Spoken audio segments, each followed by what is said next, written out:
algunos aspectos, pero vamos a tener que tocar los aspectos más importantes de cada uno de los virus, ¿ya? ¿No? Entonces, ¿cuáles son los principales virus que causan la hepatitis en el hombre? ¿No? Como pueden ver en este cuadro, tenemos, ¿no? Los que conocemos A, B, C, D, E, y tenemos fiebre amarilla, ¿no? Como pueden ver, casi todos los virus que producen hepatitis, al margen del tipo de familia a la que pertenece, son virus de tipo RNA, ¿no? Pueden ver acá, todos son RNA, el único que es DNA es el virus de la hepatitis B. Ya, el modo de transmisión también es fácil de recordar, ¿no? ¿Cuáles son por transmisión sanguínea?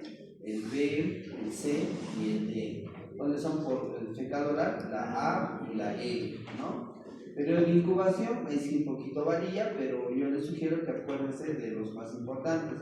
El B es más importante, el periodo de incubación va de 6 semanas a 6 meses, ¿no? Y el A, que es el que da de niños, de 2 a 4 semanas, ¿no? No hay estado de portador en el A, o sea, el virus infecta al hombre, cumple su ciclo y desaparece, ¿no? En cambio, el B y el C sí está asociado a portadores, ¿no? RH en inglés es portador, asociado con cáncer hepático.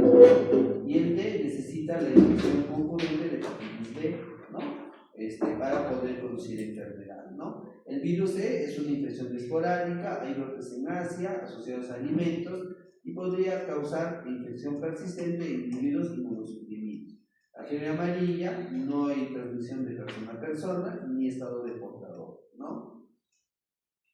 Bueno, vamos a hablar de hepatitis A, ¿no? Es virus de RNA de sola cadena sin envoltura, pertenece a la familia Picornaviridae, ¿ya? Su virus posee 4 polipéptidos llamados, ¿no? Del PP1, PP2, PP3 y 4. Hay un solo serotipo, por lo tanto, esto es clave porque al haber un solo serotipo, la inmunidad es de por vida, ¿no? Porque si hubiera varios serotipos, ahí sí hubiera problemas como influenza, ¿no?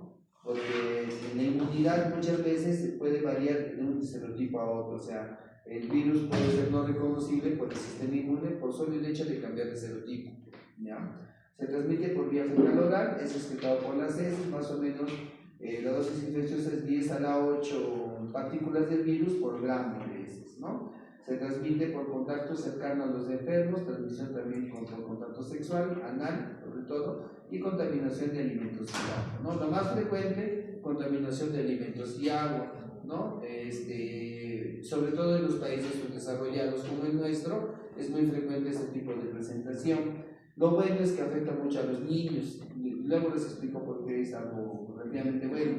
El periodo de incubación dura 4 semanas, solo se reproduce en el hígado, pero puede estar presente en otros tejidos como el hígado, bilis, heces y sangre, ¿no? Que son elementos infecciosos, ¿no? En países pobres, el 90% de los niños de menores de 5 años o de 5 años o menos han sido infectados, en países ricos es 20%. Este microorganismo se transmite casi de forma exclusiva por vía fecal oral. La diseminación aumenta con la higiene personal y el hacinamiento, ¿no? Que es algo que tenemos mucho en nuestro país. Puede tener un comportamiento estacional en países desarrollados. En los países desarrollados la incidencia de hepatitis A está disminuyendo y no se ha identificado el estado de portador después de la infección aguda, ¿no? Como dice acá, la hepatitis A tiende a ser más sintomática en los adultos, por lo tanto, a medida que disminuye la frecuencia de infección por hepatitis A, las enfermedades clínicamente evidentes o incluso graves aumentan en una población adulta predispuesta, ¿no? ¿Qué significa esto? Por ejemplo, como todos los niños en el Perú, el 80-90% tienen hepatitis A, casi no vamos a ver hepatitis A de adultos. Entonces, casi no hay enfermedad severa. Pero en los países desarrollados, solo un 20% han desarrollado hepatitis A. Entonces, cuando una de estas personas adultas que no tenía hepatitis A viaja a Perú o a Bolivia, a Colombia, algún país, ¿no?, de Latinoamérica, se contagia de hepatitis A y hacen cuadros severos, ¿ya? La hepatitis A es más sintomática, o sea, hay más ictericia, más malestar, más daño hepático, ¿ya? El viaje a zonas endémicas constituye una fuente habitual de infección en adultos de áreas no endémicas, ¿no? Otros focos epidemiológicos identificados son las guarderías, unidades de cuidados intensivos neonatales. Bueno, en Perú no hemos tenido casos, no reportado. Los varones que tienen relaciones sexuales con otros varones, adictos a drogas por vía intravenosa y contactos de niños no vacunados en adopción internacional, ¿no? Obviamente la bibliografía es de Estados Unidos, por eso lo menciona de ese modo, ¿no? Es clásico, pues, ¿no? En los colegios, en los jardines hay brotes de hepatitis A. A ustedes no les ha pasado algún primito o hermanito, en todo el salón pues aparecen los casos de hepatitis A, ¿no? Y eso es muy frecuente, ¿no? La transmisión, ¿no? Es alimentos contaminados, ¿no? El virus se ingiere, tiene a través del tracto digestivo y se aloja en el hígado, ¿no? El virus se elimina por la bilis y de ese modo se elimina también por las heces, ¿no? Después de la infección del virus invade el torrente sanguíneo y procedente del tracto gastrointestinal, infecta el hígado, luego pasa al conducto biliar para llegar al intestino. Los síntomas prodrómicos de la hepatitis viral aguda son generales y bastante variables, o sea, puede haber malestar general, dolor de cabeza, ¿no? Náuseas, vómitos, ¿no? Los síntomas de afectación general preceden 1 a 2 semanas a la ictericia, ¿ya? O sea, la ictericia no es desde el inicio, ¿ya? La fiebre oscila entre 38 y 39 grados. El paciente puede observar orina oscura y ese es de color de la arcilla, ¿no? Unos 5 días antes de que aparezca clínicamente la ictericia, ¿no? Al aparecer la ictericia clínica suelen disminuir los síntomas generales prodrómicos, el hígado está agrandado, es doloroso y puede existir dolor y molestias en el cuadrante superior derecho, ¿no? Este es en el momento en que ya tiene ictericia, ¿ya? O unos días antes, ¿no? 10 a 20% de los pacientes con hepatitis presenta esplenomegalia y adenopatías cervicales, entonces uno lo podría confundir con una influenza, por ejemplo, o con una mononucleosis, ¿no? Podría confundirse. Durante la fase de recuperación, los síntomas generales ceden, pero aún suelen persistir una hepatomegalia leve y ciertas alteraciones en la bioquímica hepática. La recuperación clínica y bioquímica completa es 1 a 2 meses después de todos los casos, tanto de A como de hepatitis C. Por ejemplo, yo una vez tuve un paciente que tenía hepatitis A, era un joven, ¿no? De 17, 18 años, ¿no? El tema era pues que ya había pasado el cuadro gripal, digamos, a nació en el mes de enero, y la mamá viene pues a finales de febrero con el joven y con los controles de enzimas hepáticas que todavía seguían altas, ¿ya? El chico ya estaba bien, sano, no había problemas, pero el perfil hepático todavía estaba alterado. Se le hizo el control a los 3 meses y a los 3 meses recién ya se normalizó, ¿no? Entonces, esto para que tengan en cuenta, ¿no? Las aminotransferasas acéricas, ¿no? Aspartato aminotransferasa y alanina aminotransferasa muestran un incremento variable durante la fase prodrómica de la hepatitis viral aguda, que precede el aumento de la concentración de bilirrubina. Sin embargo, el incremento de estas enzimas no guarda relación con el grado de lesión hepatocítica. La máxima elevación oscila entre 400 a 4000 unidades, incluso más. Estas concentraciones suelen alcanzarse cuando el enfermo presenta ictericia clínicamente evidente y disminuyen de manera progresiva durante la fase de recuperación de la hepatitis aguda. Cuando la concentración sérica de bilirrubina es mayor de 2,5 miligramos por 100 mililitros, se observa ictericia esclerótica volátil, ¿no? Ya es más notoria la ictericia.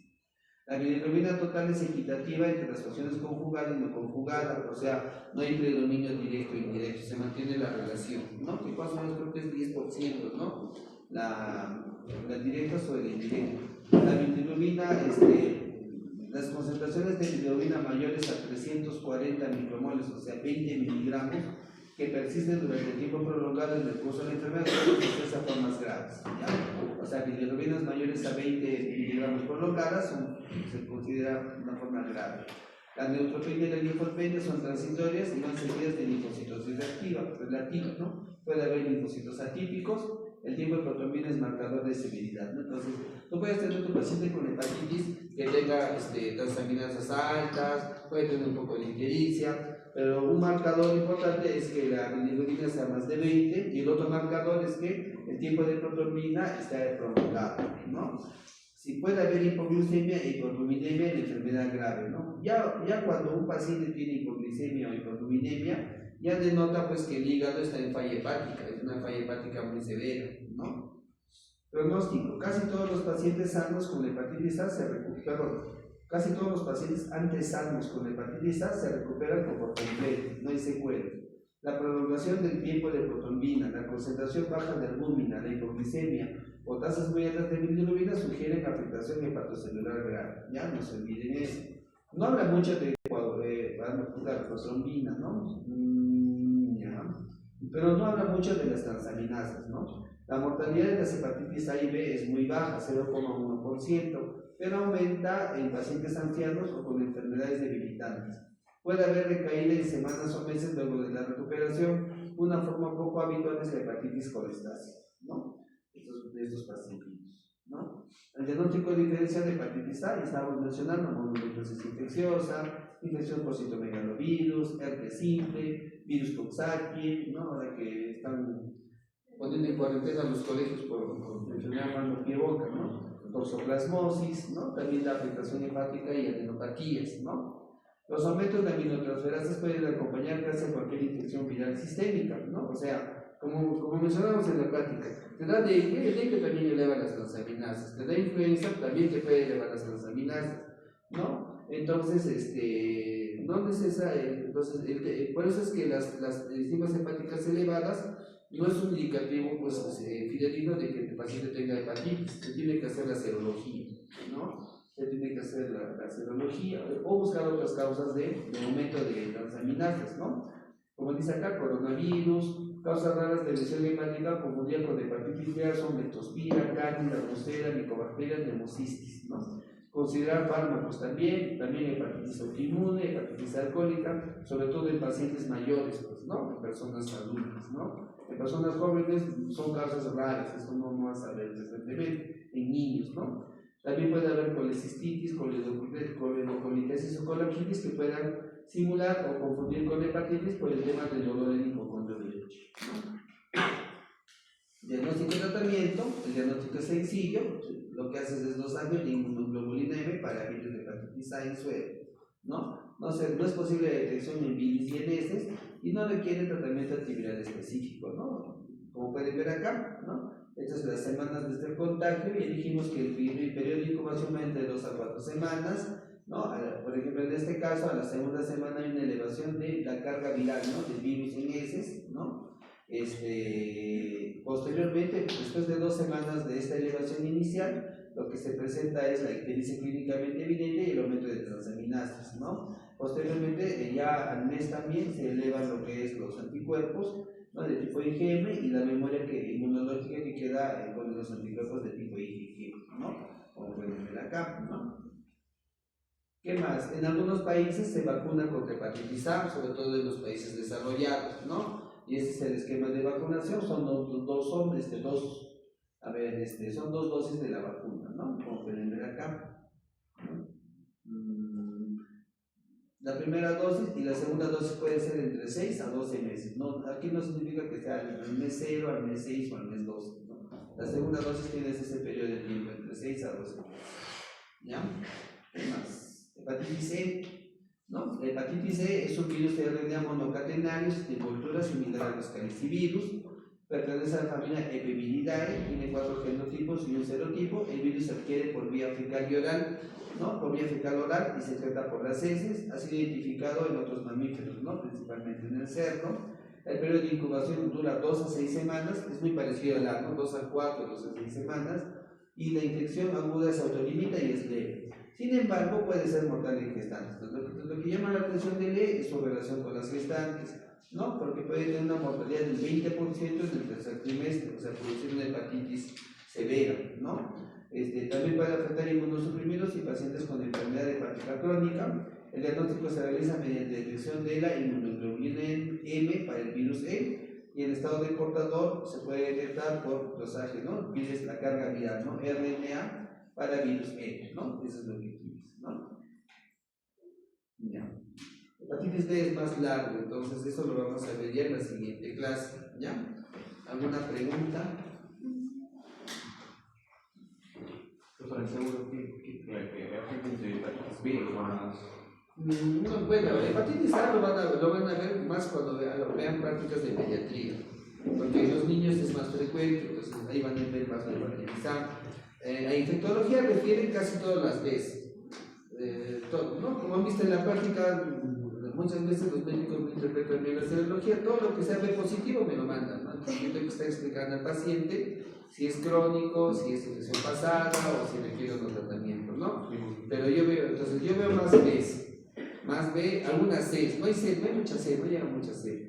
Por ahí viene un paciente también del programa, ya son 2 pacientes que han tenido C, sí, hemos encontrado, ¿ya? Pero más tenemos B, ¿no? Realmente el tema de hepatitis, algunos hospitales lo ven más gastro, otros hospitales lo ven más infecto, ¿no? Así está, ¿no? Porque ambas especialidades pueden manejar la infección, ¿no? Eso sí se ha visto. ¿Y qué tema de la oportunidad de la prevención de hepatitis A en niños en Perú? Por el mismo hecho de que epidemiológicamente afecta a los pequeñines, enfermedades en edades muy tempranas y no da secuelas. Entonces, la erradicación del virus, en realidad, pues no afecta tanto, pues no tiene un impacto muy severo sobre la salud, ¿no? Entonces, por ese motivo es que la hepatitis A no se está incluyendo en el calendario de vacunación. Es una infección que, miren, uno dice, no, pero esa es hepatitis A fulminante, pero la hepatitis A fulminante es rarísima, no es muy frecuente. Dentro de las hepatitis fulminantes, la más frecuente es la B. En cambio, en A no hay muchos casos de hepatitis A fulminante, ¿no? Entonces, y como la infección no es muy severa, entonces es como tener influenza, o mejor dicho, otro ejemplo, hay otros enterovirus, ¿no? Los enterovirus producen enfermedad, pero no te matan, igualito es como hepatitis A. Como afecta a los niños pequeños, entonces no hay mucho problema. El problema sería si afectara a los adultos o a las personas mayores. Entonces, pero por el tema de que los niños pequeños se inmunizan, o sea, pues, es más, prácticamente aquí todo el salón, casi todos ya estaremos inmunizados contra hepatitis A, entonces nunca nos vamos a complicar, no vamos a tener problemas con el virus A. Entonces, por ese motivo, no se considera en la vacunación. Hay otras enfermedades que producen más carga de enfermedad, entonces se prioriza esas enfermedades, ¿no? Por ejemplo, también hubo discusión con varicela. Ahora, actualmente se vacuna varicela, pero antes no se vacunaba varicela por el tema mismo, que en niños pequeños la enfermedad no es muy severa, pero sí hay casos. Varicela sí tiene más proporción de casos que se complican que los de hepatitis A. Porque sí he visto en el hospital del niño hay varios niños con varicela que hacen formas severas, eso sí, ¿no? Fallecimiento raro también por varicela, pero sí hacen cuadros severos, con celulitis, hasta sepsis puede llegar, neumonías, ¿no? Sí puede pasar eso. Por ese motivo, que también varicela sí se ha incluido, ¿no? Pero no se vacuna muy bien porque creo que una temporada estaba vacunados hasta 1 año, 2 años, pero actualmente no se está vacunando mucho tampoco. Por ese motivo. Todo depende mucho de la carga de enfermedad. Hay enfermedades que son muy frecuentes en niños y como son niños y su sistema inmunológico lo puede controlar sin muchos problemas, entonces se puede observar nomás cómo va el comportamiento de la enfermedad. Si el comportamiento de la enfermedad cambia, se vuelve más frecuente en adultos, se vuelve más agresivo, sí va a tenerse que vacunar, ¿no? Todo depende de cómo va la situación, eso se monitorea, ¿no? Pero como problema de salud pública, no es un problema de salud pública muy trascendente, ¿no? No es muy trascendente, ¿no? Por ejemplo, ¿no? Pero a diferencia de que el sarampión sí es un problema de salud pública, porque el sarampión casi muchas veces las secuelas neurológicas en los niños, entonces ahí sí tienes que cuidarlos bastante. Ya.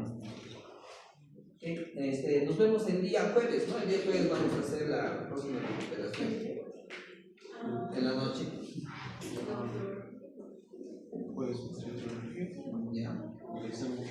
Y el examen es el 25, todavía falta. Doctor, ¿hay forma de que algún jueves podamos hacer repaso? Por favor. Por favor, es muchísimo. Muy bueno.